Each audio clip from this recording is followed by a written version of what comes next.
Okay, so do you think the city is targeting a specific group of people? And does that one group bring the economic slash social appeal or the area more down? That's a really interesting question. I'm still trying to sort of unpack it a little bit. So, San Francisco, until I would say maybe 10 years ago, 5 to 10 years ago, was definitely still a city of neighborhoods. But we hadn't been like the center of anything for a pretty long time, like 50 years. And so certain neighborhoods were more run down than other neighborhoods. Certain neighborhoods were more targeted for renewal, quote unquote, than others. Certain neighborhoods were considered uh, lost causes, like there wasn't anything you could do, it was just going to always be that way.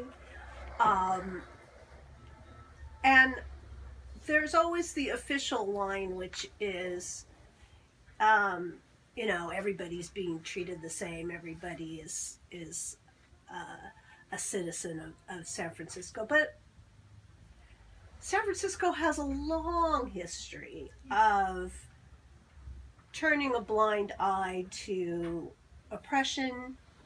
For instance, when I first moved here, believe it or not, in the 70s, there were still boats full of people being, coming in from Asian countries out in the bay with people, and they were completely illegal, obviously, and people just kind of disappeared off of the boat into Chinatown. People were being brought up from Los Angeles through Mexico, and they would disappear into the Mission. People were being brought from Russia into the avenues, and none of it was legal. None of it.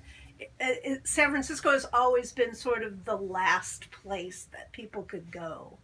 Um, and again, supported, I think, by the idea that there were these different neighborhoods and that they were ethnic enclaves.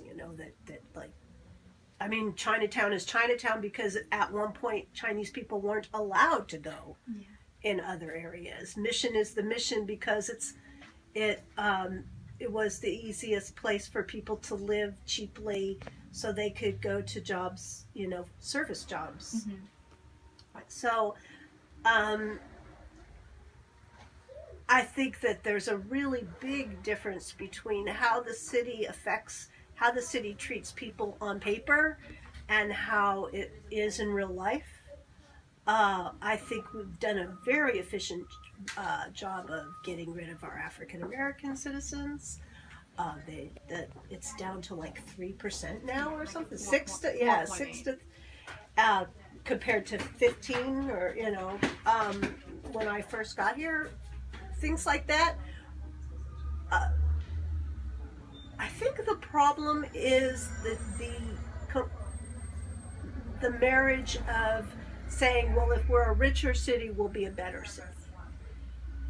And I think that's where we are right now. Anything that has to do with money, no matter what type of business it is, if you're going to bring money in the city, you get special treatment from the city. Um, there's not, even though we say that we are, doing environmental studies and doing, trying to have things fit in, and there's even plans that were passed in the 80s, saying you can't build over a certain height, and we can go around all of those rules if you're bringing money into the city. And it's not even really, I don't think you're bringing jobs into the city, it's just money.